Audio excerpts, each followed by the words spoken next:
ఈరోజు ఆశ్చర్యకరమైన విషయం ఏంటంటే ఏ రైతుకు కూడా ఈరోజు గిట్టుబాటు ధర రావడం లేదు. ఉల్లి పంట చూసుకో, శనగ పంట చూసుకో, ఏ పంట అయినా చూసుకో, దళారీల వ్యవస్థ. ఏ రైతుకు కూడా గిట్టుబాటు ధర రావడం. అదే మన హయాంలో ఆర్బీకే పెట్టి, ఈ క్రాప్ పెట్టి, అందులో continuous monitoring of agricultural prices and procurement అని సీఎం మ్యాప్ అని పెట్టి ప్రతి ఆర్బీకే పరిధిలో ఒక పోస్టర్ కనిపించేది. ఇదిగో ఈ పంటలకు ఇవి గిట్టుబాటు ధరలు అని. అంతకన్నా తక్కువ రేట్లు ఎక్కడైనా కానీ ఉంటే వెంటనే ప్రభుత్వం ఇంటర్వ్యూన్ అయ్యేది. ఆ వెంటనే ఆర్బీకే పరిధిలో నుంచి అగ్రికల్చర్ అసిస్టెంట్ వెంటనే సీఎం యాప్లో అప్లోడ్ చేసేవాడు. జాయింట్ కలెక్టర్ మార్క్ఫెడ్కు సంబంధించి జాయింట్ మేనేజింగ్ డైరెక్టర్ పోస్ట్లో కూడా ఆయన పెట్టాం. వెంటనే జాయింట్ కలెక్టర్ ఇన్వాల్వ్ అయ్యేవాడు. వెంటనే ఆ ఆర్బీకే పరిధిలోనే మార్కెట్ ఇంటర్వెన్షన్ జరిగేది, కొనుగోలు చేసేవాళ్ళు.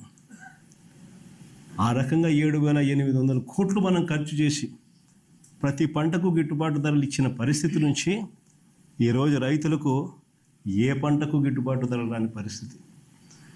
ఈరోజు రైతులకు ఉచిత పంటల బీమా గాలికి ఎగిరిపోయిన పరిస్థితి.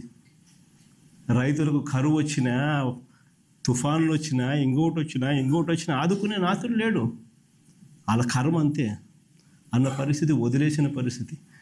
మన హయాంలో ఇన్పుట్ సబ్సిడీలు సీజన్ ముగిసేలోగానే ఇన్పుట్ సబ్సిడీలు ఇచ్చి మరుసటి సీజన్కి రైతును సన్నద్ధం చేసేవాళ్ళం.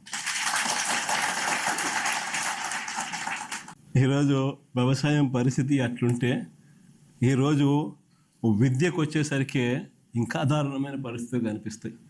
ఫీజు రీయింబర్స్మెంట్ బకాయిలు మన ప్రభుత్వ హయాంలో ప్రతి త్రైమాసికం అయిపోయిన వెంటనే, ప్రతి 3 నెలలకు ఒకసారి ఆ త్రైమాసికం అయిపోయిన వెంటనే మరుసటి త్రైమాసికంలోకి వచ్చేసరికి ఇంతకు ముందు త్రైమాసికానికి సంబంధించిన డబ్బులు తల్లుల ఖాతాల్లోకి నేరుగా పడిపోయేది.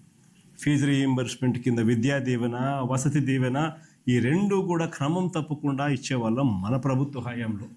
ఈరోజు పరిస్థితి చూస్తే ఏకంగా ఇప్పటికే ఈ సంవత్సరానికి సంబంధించిన బడ్జెట్ కూడా లెక్కేసుకుంటే 10,000 కోట్ల అవసరం ఉంటే బడ్జెట్లో 2,600 కోట్లు పెట్టినారు.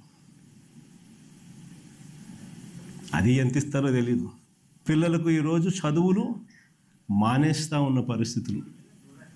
తల్లిదండ్రులు ఈరోజు పిల్లల్ని చదివించాలంటే చదివించలేము అని చెప్పి పిల్లల చదువులు ఆపించేసి వాళ్ళని పనులకు పంపించే పరిస్థితిలోకి తల్లిదండ్రులు వచ్చేసినారు. విద్యా దీవెన పరిస్థితి అది, వసతి దీవెన పరిస్థితి అది, నాడు నేడు స్కూళ్ళల్లో పూర్తిగా ఆగిపోయిన పరిస్థితి.